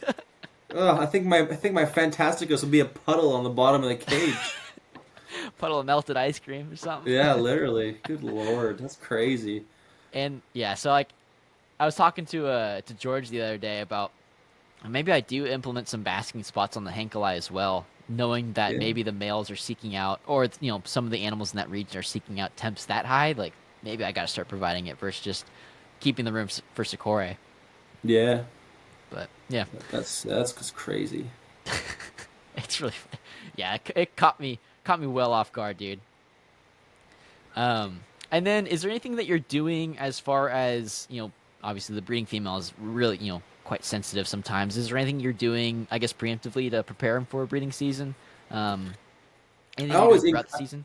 Yeah, like I always increase my I always decrease the feeding for the winter, but I always Yeah. increase it probably 2 to 3 weeks before I plan on pairing them up. I find that gives them enough time to kind of bulk up a little bit. I'm Hmm. extremely jealous of you guys in the States because literally every single snail you can think of is illegal in Canada unless they're native. Yeah. And like the only native snails are out of BC, and those are the grove snails. But Interesting. like from what I've seen, they're not soft at all. Yeah. Huh. And I'm just like, like I don't even know if I could feed them to my guys because they're like rocks. Yeah. Like a ram's horn, So like a fish tank. yeah, yeah, Yeah. they're literally like a Canadian ram's horn. I'm just like, hey, well, crap, I can't do that. Yeah. I They're too small for the most part to be giving roaches to. Hmm. So yeah, I'm kind of just screwed with crickets here. Yeah. You Although I guys have don't had have any of those pest snails? I think they're called like garlic snails. You guys don't have any of those in plants or? not really. We have No. like the fish tank pests, like the bladder snails, but Yeah. I guess I never thought about trying those. But yeah, no, like literally every single thing in Canada is illegal when it comes to Mhm. feeders. I can't have locusts. I can't have snails. I can't have dubia roaches, but I can have discoids, which makes no sense. Well, we can't have Fiji bandits and arowana. Ugh, we have a lot of arowanas at work right now. That's kind of funny. Asians. Yeah, Yeah. you guys can have Fiji bandits over there. We can't have Fiji bandits, dude. Oh It's the God, worst. is I is that the recent law BS or has that been for a while? No, it's been for a while. I don't think we could have. I don't think we've ever had the ability to keep Fiji bandits over here. I But green iguanas and everything else is fine. Yeah. I believe me. I don't understand it either. Yeah, no, I Especially don't when either. Canada, like, and I just see all the Canadian reptile keepers and like they got their Fiji bandits just chilling on their. It's like I that's like the know. coolest damn thing. Yeah, they're Uh, nice. oh, it's funny. Yes. Let's see what else Yeah, going. it's like it's so hard to find anything. I've been debating trying black soldier fly larvae, Okay. but I have to feed those in a cup, which is kind of annoying because then my miskin's gonna fill it. Yeah. But whatever. I could always give it a shot. I've tried Um, those. I'm trying to think back to my experience. I've had really terrible luck feeding worms of any kind or any I could worm adjacent thing. Like I remember I about could like see that. almost 100 silkworms, and I tried feeding them. Nothing would freaking touch them. I could It, see that. it was Yeah, they absurd. got yeah. I can't have red runner roaches either. I can't do anything. So I'm kind of stuck with crickets, unfortunately. Yeah. But Seems like you're doing just fine with them though. I just gut load the crap out of them and Mhm. hope for the best. Yeah. What are you doing for your gut load? Honestly, I just kind of empty my fridge. I just like shred some carrots, some romaine, a Yeah. bunch of other veggies, a little bit of just calcium, like dust on them. I like to kind of feed for my dusting. I kind of do everything individually. So I use the Arcadia, the Earth Pro line. Hmm. I used like the Rapashi, the Calcium Plus. I didn't like the D3 in it. Hmm. If I already have the UV on everybody, Yeah. so I just switched to pure calcium carbonate from Arcadia, and then I also do vitamin A, like twice a month. Okay. And I do D3 very rarely, but I've never had a need to because I've never really had any issues for that. So I Hmm. was always like, whatever. Like they get a little bit of sun, even if they don't directly bask. The UV will get through the ficus onto them. Hmm. So Yeah. It'll hit them in sunspots and stuff. yeah. So the vitamin A, are you just dosing that because of shedding things, or No, is it? I was reading something somewhere on Google Scholar. It's apparently vitamin A is very beneficial for eggshell formation. Huh. Okay. And I also that was for that. It was I forget what the article was, but it was like they looked at darts frogs and various species of geckos, and they said that they did some like weird molecular testing and stuff, and they found that the animals that were giving vitamin A, their eggshells were forming better. Interesting. So I just Huh. like I don't do it often, like I said, but Yeah, like once or twice. Yeah, because I got some of yeah, that Repashy vitamin A supplement. Um, I think I got it for the. I can't remember what I got it for, but yeah, for dart frogs, I know it's huge for the yeah, ufaga and the egg, yeah, the egg feeders and stuff. That's interesting. That you're targeting it for them. Yeah, that the benefit that I heard about vitamin A is that like it helps. Sometimes if they have like rough sheds, it yeah. could be because of Yeah, a. and it will do that too. Yeah. So my Okay. fans, I tend to do a bit more because fans, from my experience, struggle a lot more in our humidity here with Hmm. shedding, Yeah. and I really do not want to pull them out and have to shed them with a Q-tip. Oh, yeah. So Yeah. I do have like a couple animals that like every now and then I'll just be like, I'll come in one day and they still have like yeah, their shed hood on. I'm like, all right, that's weird. And I'll come back the yeah, next day, they've got it. I'm like, okay. And I'll come back yeah, the third day, they got fourth day, they got it off. But it's just like, all right, yeah. that doesn't seem too advantageous to have that lingering around. Maybe I No, gotta shore something up with supplementation or something. But yeah, um, but yeah. All right. Do you want to? Okay. Oh, I guess first thing before we transition out of fans, if you want to go over kind of how you're raising babies, I know that's another, I guess, definitely sensitive area in their life. yeah, How are you treating the babies? yeah. So kind of like we talked earlier, like I started with just fruit fly deli cups. Hmm. It worked for a little bit, but I found that. I mean, maybe it was just me being an amateur and over misting, but I just found that they got wet really fast. Yeah. So I started buying these little acrylic enclosures. I think they're for jumping spiders. Hmm. They just have like they come flat packed. They're like $18 I think here. So a little bit obviously more expensive than a deli cup, Hmm. but you build them that they have vent holes all over them, and it also lets me kind of put a little bit of a like thicker, not thicker I guess, but like a little bit different layer because I used to use sphagnum moss from my babies, Got it. Yep. and then I actually switched to the Zoomed forest floor, Uh huh. that bark, Okay. and I really like it because I just cover it with leaf litter, Gotcha. and it doesn't retain moisture like moss does. Uh huh. So it gives them that dry period Hmm. throughout the day, which I think is very important because even though humidity is, you need it to be optimal, the last thing you need is for them to get an upper resp because it's too humid. Yeah.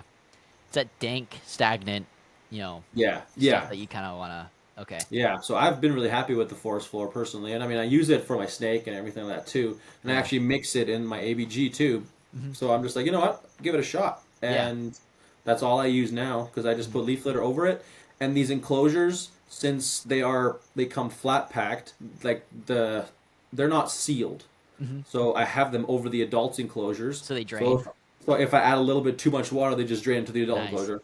Yeah. No, yeah, I experienced that when I first started hatching ebs. The thing with the over moisture in the 32 ounces, I just started spraying way less. Yeah, But that's really interesting. That yeah, I wouldn't have thought that for fans as well. But yeah, you brought up a good point that if they are kind of hunkered down low and near that, then yeah, stuff can happen. At what yeah. point No need for are you that. throwing lights over those things? Are you just kind of um, Usually with them, so they get the babies get D3 a lot more yeah. often, obviously, but usually with them, I was actually planning on installing a Hmm. strip up there for them. Yeah. It's just kind of hard because it's really close to them, and I don't want to burn them. Yeah. So haven't quite figured that out yet. But usually by the time they're a few months old, I if they go into the holdback rack, then they kind of move down onto Yeah. some lights, or they sell. Yeah. And if they sell, I make sure that whoever's buying them has UV on them. Yeah. So I Yeah. haven't had issues yet with that. Yeah, no, I'm doing something very similar with the Ebanawi. By the time they're pushing out of these 32 ounces, it's usually been a couple months and they're ready to go, Yeah, and somebody can get them with some UV on them and stuff. But yeah, um, exactly. So, yeah, that's a good point there. Um, alrighty, should we hit the finale here with some Pietshcmanni finale. talk? This is Oh where we go yes. crazy and put on our like astronaut helmets or like what are they called? The aluminum, the tin hats. Oh yes, yes, yes. Whatever that Oh euphemism yeah, is. I don't know what they're called. We gotta put our Um, heads together. We gotta figure these things out, dude.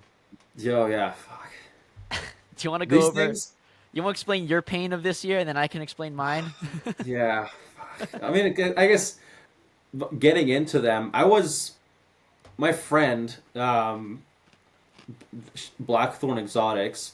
She she did your. I got my your most a lot of my Uroplatus from her when she got out of them.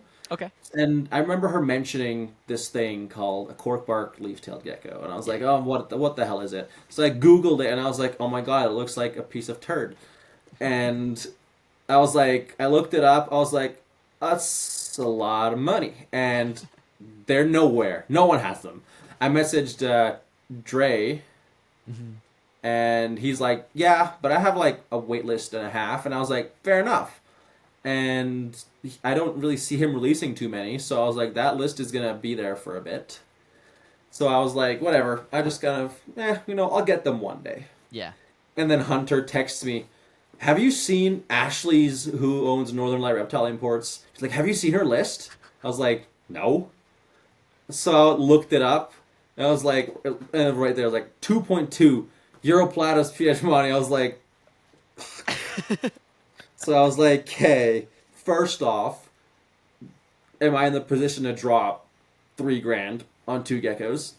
I was like, screw it, I don't care.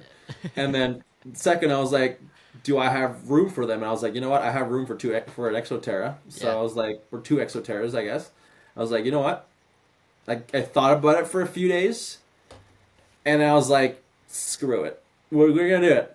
So I didn't know, like, I knew they were coming from Germany, and I messaged the breeder, but I didn't know how big they would be. I didn't know whatever. So I got, lo and behold, I got them, and I was like, oh my god. I am like, that was like, Yeah. I like when I first got my fans, I was like over the moon, but I was like, this is the only one in Canada right now, Yeah. and it's like right here. It's gotta feel special, man. Oh, it was awesome. And then yeah, they came in really little, but they put on weight fast. And yeah, this year was her first year breeding them. Unfortunately, she pranked me. That was my heartbreak. Yeah. I found a clutch of eggs buried gorgeously in the leaf litter under the cork tube. Perfect fairy tale ending, right? Yeah. And I was like, oh my god. So I incubated them, and then after like 4 months, or no, 3 months, I was like, you know what? I'm just gonna have a look, like have a little peek. Put on a Yeah. flashlight. It's yellow. I was like, Fully no. calcified infernal Oh, eggs. full like gorgeous Our eggs, like nemesis. little pearls, Yeah. and Ugh. they were infernal. When did you pair them? Out of That was curiosity. May. Okay. Yeah. Okay. Unfortunately, that was the only clutch she actually. Well, I found some random duds Hmm. throughout the enclosure while being paired. So I actually think next year I'm gonna pair them earlier. Is kind of my plan. Yeah. I think I'm doing like March, April, maybe even because they have been separated since like August, Uh-huh. September. So she'll still get that 5 6 month break. Yeah. But I'm gonna try to start them early Yeah.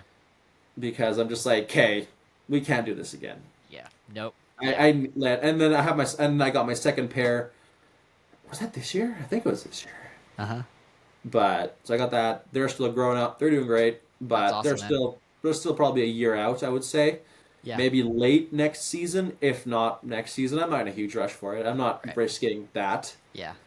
Um, because I know that somebody else got a pair in Canada when I got my pair, Okay. but I haven't heard about them since. Yeah. So that individual also got a pair of Aloeldes, Okay. and they sold that pair within weeks of getting them for whatever reason. And then that's the last time I heard about the corkbark. So I don't know if anyone got them. I don't know if they passed Yeah. away. So I have no idea.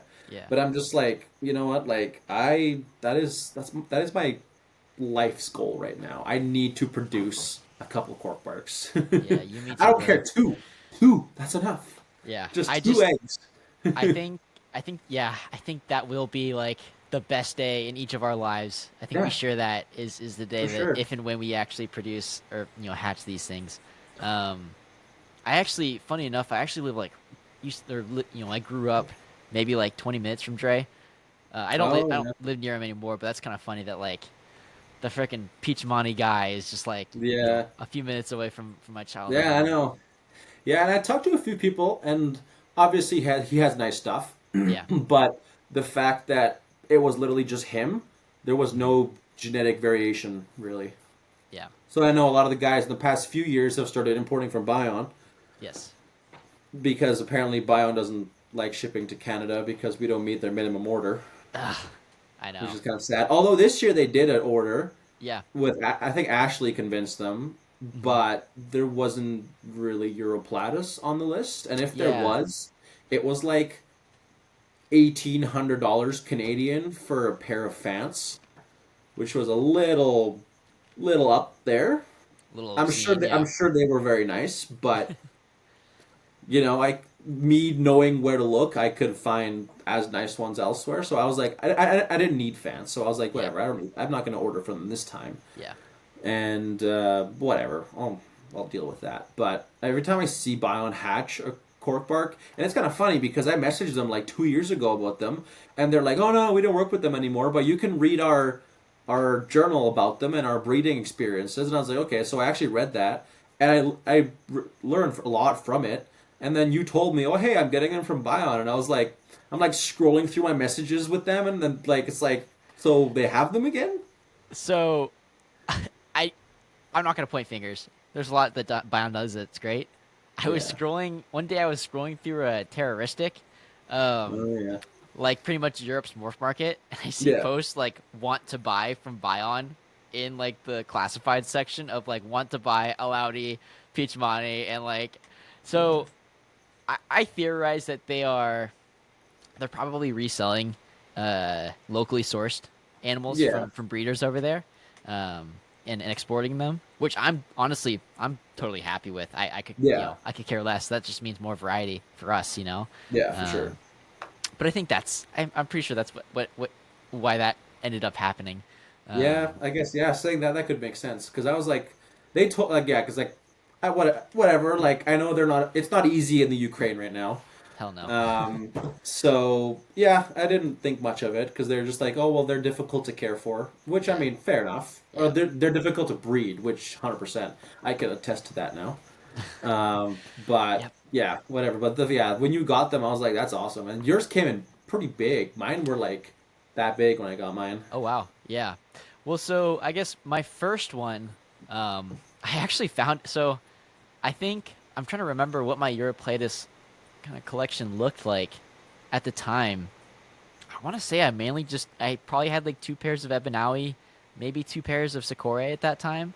Like I don't think I had a whole heck of a lot, but I think it was I think it was a January Pomona show.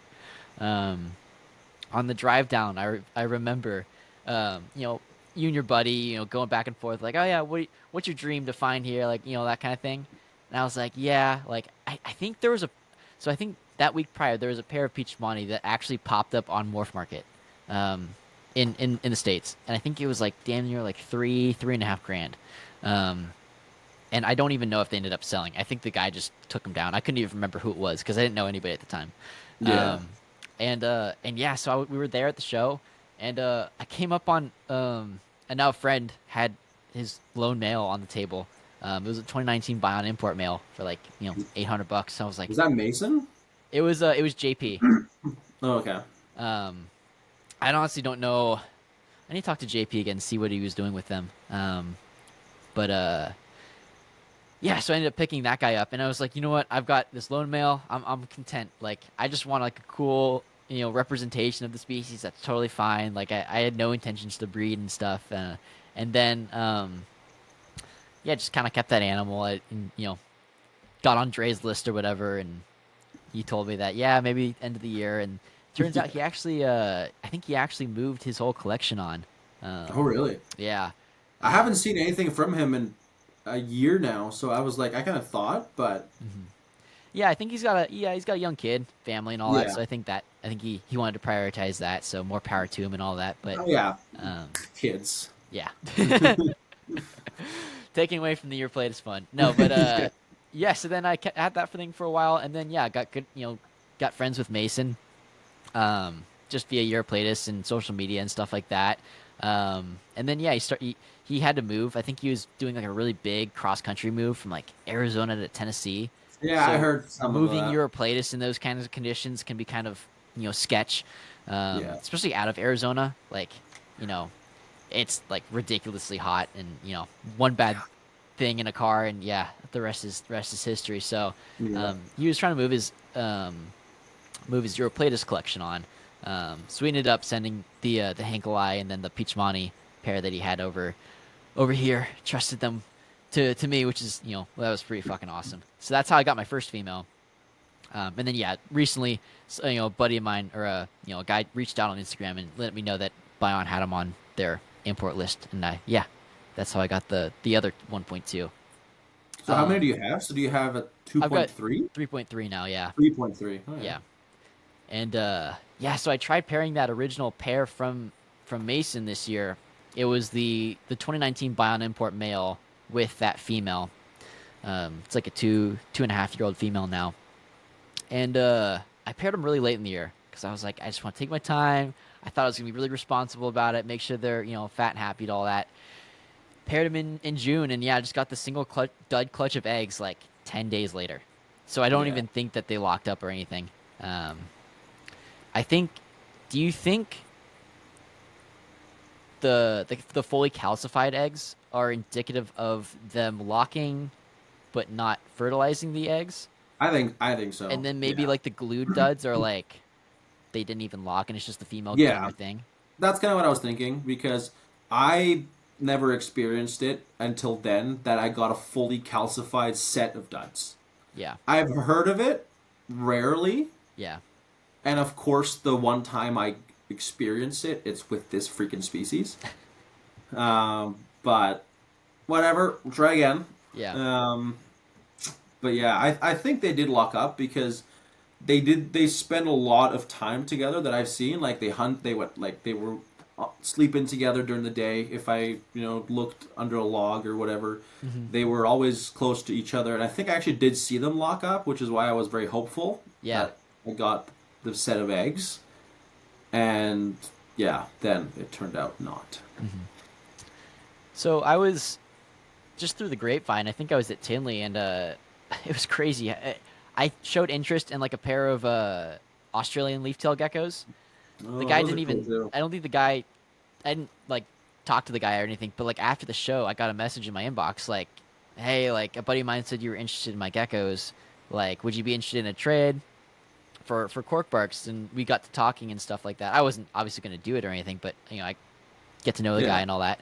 And he actually ended up sending me some really old magazines. I think it was a Gecko magazine from like, gosh, Oh yeah. maybe like 10 years ago. It was from, I think it was Sean Foley who wrote the article on Pietshcmanni. But Oh yeah, it yeah. was like an article about Pietshcmanni.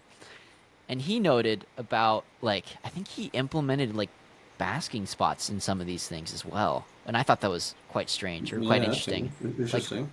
low wattage basking spots. Um, Hmm. I don't know. I'm just throwing stuff at the wall at I this know. point and see Gotta what. try something. You Yeah, right. gotta do like a rain dance or something. Yeah, I don't and care at this point. I'll do anything. yeah, because I don't know. Maybe there's some merit to that. Them being like a high canopy Yeah, species. like Maybe for they do sure. have occasional, more Yeah, intense sunlight. Um, yeah. A high canopy species from like a little smidge in yeah, Madagascar. yeah. It's so weird that they're only in that. I mean, maybe they're just recorded in that one area, Yeah, but I'm like, sure they can kind how of move easy is around. it to But find these fucking things? You know? yeah, yeah, right, yeah. But yeah, still, it's like, man. Hopefully next year it goes better. Like even one. I just want one. Yeah, Just want to know that I can do it. yeah. I'm not even gonna sell it. I'm gonna keep it. Oh yeah. This is a terrible investment. Horrible. We're Yeah, never horrendous. recouping our money, but like Yeah. it's for the I'm gonna grow an glory. army of Peachmani in my basement. I've heard whispers of some people like that in the States actually, and it Yeah, drives me crazy that they don't post anything about them. And I know. I respect their privacy and all that, but Yeah, for it'd be sure. cool to talk shop with them one of these days. Yeah. But Yeah, see what their strategies there's are. literally no one I can really talk to. There's a gentleman in Nova Scotia named Neil Meister. Yeah. Okay. He is like the OG Hmm. Uroplatus guy in Canada, Yeah. and he I was talking with him, and he's like, "Oh yeah, back when I imported 10 pietshcmanni from Madagascar." I was like, "Oh, okay, cool." And he's like, "Yeah." So he told me the same thing, that they're notoriously difficult to get to breed. So I was like, "Good." Yeah. Yeah. I don't know what if you had to throw three things at a wall and say that maybe it's because of this. Maybe we hypothesize that it's one of these three things. Like, what would those three things be in your opinion that we're doing wrong? I mean, I think personally, I don't know if it's gonna work, but I want to pair them earlier. I'm gonna try to pair them while they're still cool. I think is what I'm gonna try. See Yeah. if it works. Yeah. And then as they kind of get out of that cooling, they'll kind of get out of it together, and maybe they'll sync. Hopefully. Hmm. Um, what else?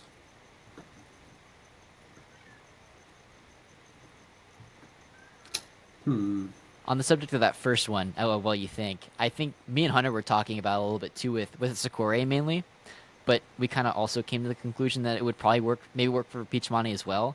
But we talked about like maybe like them having like a window, like the males having like a reproductive window when they actually Yeah. have like viable sperm, and like just if you hit that window, you're good. But if you wait too long, they kind of phase out. Yeah. For Um, sure. And of so course, maybe there's no info. yeah, I kind of haven't. Yeah, it's like they haven't sent anyone to Madagascar yet to track Uroplatus breeding nothing cycles on yet. iNat. There's not a single sighting on iNaturalist. It's driving me mad. Yeah, I know. There's only like a Um, few like very grainy photos of them like even on the bark that yeah, they try and represent. One thing I just thought of too that might give some merit to the pairing early thing is like I almost wonder if like because Dre's got a bunch of them to or excuse me Dale's got a bunch of them together and then you see them like hanging out all under like one cork flat. yeah, I almost wonder if there's like an aspect like similar to like a Bronia where they like kind of hunker down in like the same holes. Like I wonder how could be. common it would be to have like a couple of these things hunker down in a hole or tree hollow for like you know some of winter cooling or at least as it's getting warmer maybe. I could see that. And maybe Yeah, that gives some merit to the pair early if they are kind of yeah, in close proximity as they're coming out of cooling, and then yeah, as the year goes on, maybe they disperse. yeah. I could see that. Yeah, because Huh? yeah, I'm definitely gonna try like a February March ish, Yeah. hopefully. So we'll see how that goes. But yeah, I think what else would I throw at a wall to try? Food. Yeah, and again, I'm very limited though. Yeah. Well, I just maybe mainly on like Or like the feeding. amount of the amount of food. Yeah, I think yeah. It's, I guess one thing I did think about. I was almost thinking not underfeeding, but feeding less Yeah. because obviously they're not that op, optimum wild predator in their part of the food chain, but I would say that don't mind my cat. Um, I would say that leaner individuals might have an advantage. Mhm. I mean, like I don't keep mine obese, but I definitely find that they love food, and Yeah. especially my female. If I give her, like, she'll eat it. Mhm. Like last year, I think I had to give her 2 weeks without food because she just like her sacks grew, and I was like, "Okay, you can stop." So Yeah. I gave her a few weeks without, and she went normal again. But yeah, I think maybe I'll try to limit feedings a little bit more. Um, Hmm. Yeah. I've noticed. I think we kind of joke about it sometimes. Is that these things get fat off like 3 crickets a week. yeah, It's like absurd how efficient they are at putting on weight. yeah. Um. And I think that's part of why, like, I guess not even just Uroplatus, but a lot of reptiles in captivity are overweight. Mhm. And people think they're cute, but it's not ideal, right? Yeah. So I think that is one thing I'm also going to try next year is to kind of limit even more. And I know like the male, they're just they're a sperm donor, right? Like those things, he'll eat like 2 crickets a week and he'll be happy. Yeah, that's kind of how mine are. I mean, they have great weight, you know? It's like, Yeah, you know, you can kind of use the babies as like reference points. The few pictures that there are of them, like, and kind of yeah, guesstimate, you know, what body yeah, condition should look like. I don't know. It's yeah. I don't know. What else can I try? Light cycle? yeah, yeah. Like, maybe longer night hours, Hmm. or like you said, maybe try heat spot or basking spot. I feel like Like, maybe that's just for like, I feel like the benefit of that might be because I actually kind of have started to pick up on, as I've kind of looked for it, I have kind of started to pick up on maybe like a behavioral difference between the males and females. It seems like my females do hang out in the proximity of the lights maybe more often than my males do. Um, okay. because I see my like a couple of my females just like freaking like crammed up, you know, underneath the UV sometimes, and for the most part, my males are very reclusive and you know, I don't see any of them during the day, so like I'd have to tear apart their enclosures to see them yeah. during the day. I've got one female like that, but then the other two are very gracious with their Yeah, I know. presence to me. You sent me pictures. They're just basking. And I'm just like, okay, Posted up like a sikorae. yeah, literally. It's like, okay, no, I would have to like turn over every cork bark or every Yeah, cork round and maybe find them, maybe not. yeah, yeah. Huge shout out to this one person because I was talking to them this past week. They had actually some pietshcmanni success in Europe, um, and they were talking to me about how um, there might be some merit to people that feed like smaller food items. One thing that they noted was that like they try and avoid like adult crickets, adult like mature like breeding female crickets because they can be very like nutrient Yeah. rich. Okay. So they try and feed like mediums only to their Okay. pietshcmanni, um, as a Okay. way I mean, they to, have success, you so know, I mean, yeah, they hatched a couple babies this year, so you know it's. But yeah, they didn't do anything. I talked to them. They didn't do anything crazy with incubation. Incubated at like a sikorae, you know, mid 70s, you know, and yeah. hatched them. So I don't think there's any issues with incubation, any diapause or anything crazy like that. I don't think they're doing anything No. crazy. Um, I mean, the only difference I can think of between the success they have in Europe and here is our food sources. You know? They have so many food varieties over there. Yeah, Like I see like ham, and I'm just like, there's a table of locusts, there's a yeah, table of 14 different roach species, there's boxes of snails, there's this, there's that. And I'm just like, I can't have that. yeah. Ugh, I know. It's the only bright like I just gotta think that like okay, Dre was doing it, and Yeah. he's in California. How do Yeah. I, you know, like Yeah. I know that there is a way to make this work. It's just how to Yeah. get there and what actually matters in this. You know, Yeah. it's we'll drive ourselves insane. Yeah. We'll see. But at Yeah, the same time, I'm like, you know what? I'm not rushing with them. yeah. It's a privilege just to have them That here. is not an animal that I will lose due to my stupidity. Or I mean, I don't want to lose overcorrection. any to that, but yeah, Yeah. No, like absolutely. there's none of them. Yeah. Alrighty, well, we're definitely getting up there in time. Maybe hit some wrap up questions here, and we All can right. and call it We a just night, drop man. randomly for an hour and a half. Yep. Alrighty. Um. All right, I think I wrote some down here. Some in the chat. Let's see here. Yeah. All right, and then okay, let's do some of these rapid fire ones. All right, favorite tool in the reptile room you can't live without. Miss King. Miss King. Saw that one coming from a mile away. 100%. Favorite Uroplatus species you currently own. Definitely my cork barks. Yep. I love my fans, but just the rarity and like yeah, just how rare the pietshcmanni are. I'm just like I don't even believe that I have 4 of them Yeah, sometimes. because you got an empty cage most of the time. Yeah, yeah, and then nighttime comes out and they slowly start to come out like little tree dragons and oh, it's Yeah. awesome. Oh yeah. And then favorite Uroplatus species you don't own currently. I really want Giganteus.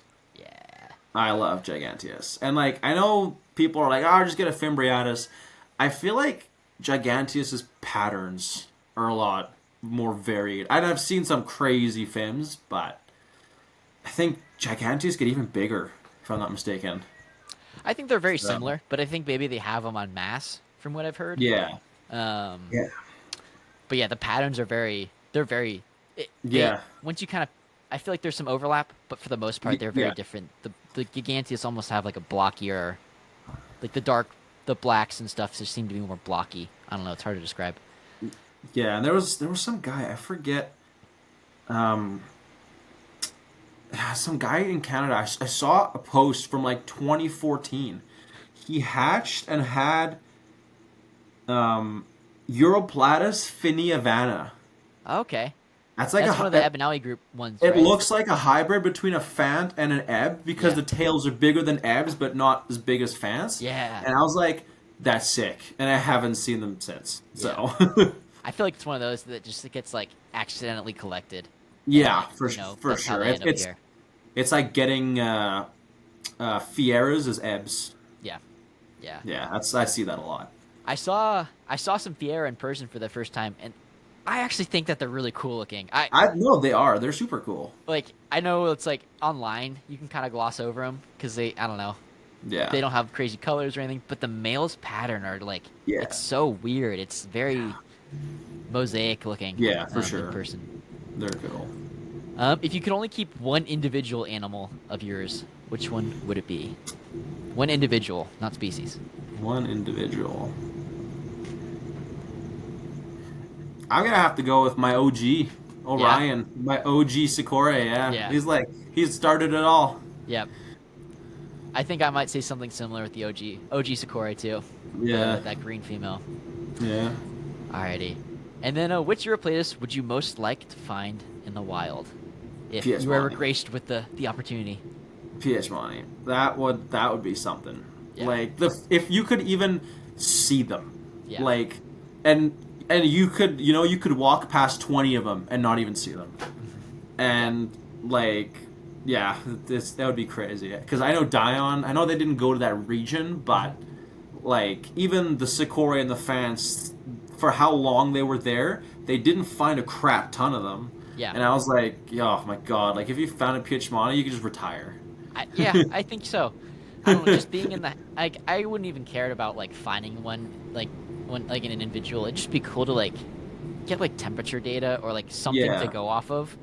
Like yeah, sacrifice yourself, climb up to the very top of a tree, and just like yeah. do the little Dave Kaufman hit record on the Oh yeah, device and get yeah, that data, you know.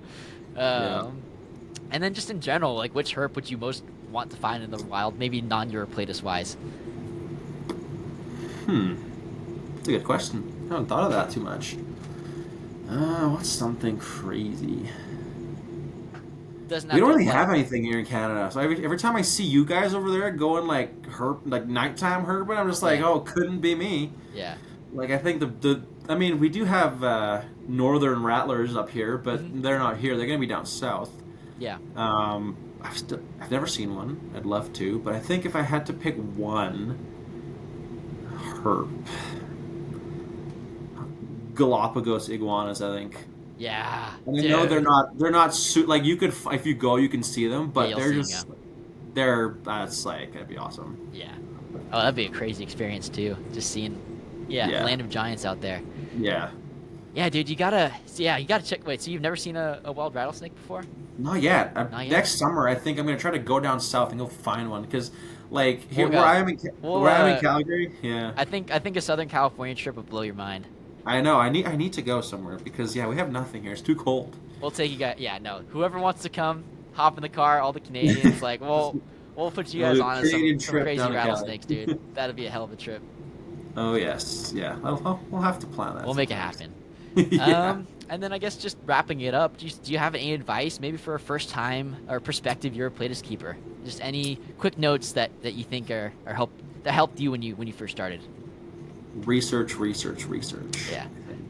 And not just Googling what do I need. Like look up proper articles, talk to breeders who experienced them.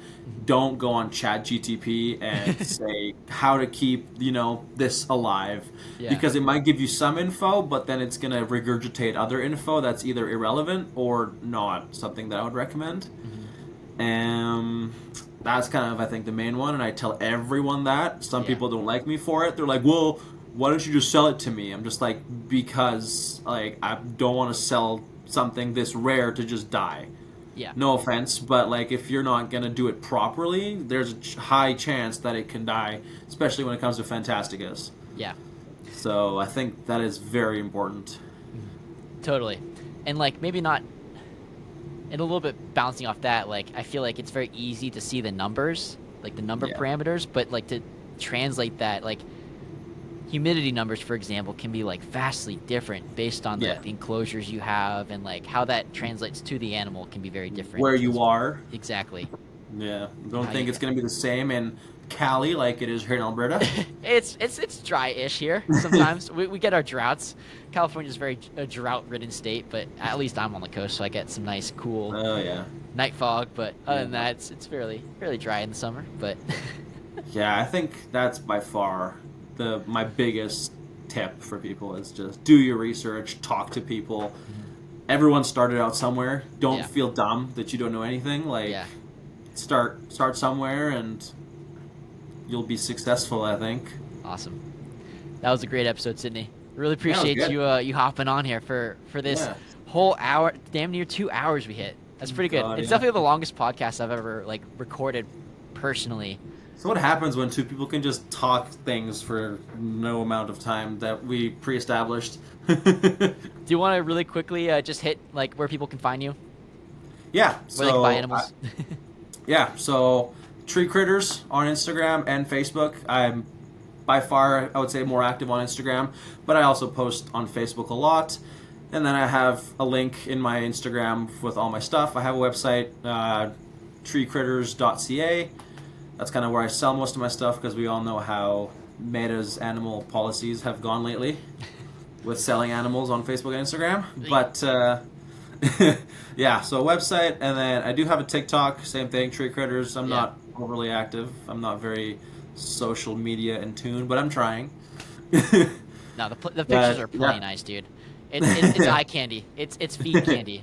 It's But amazing. yeah, Instagram is Yeah. my go-to. Tree Gotcha. Critters.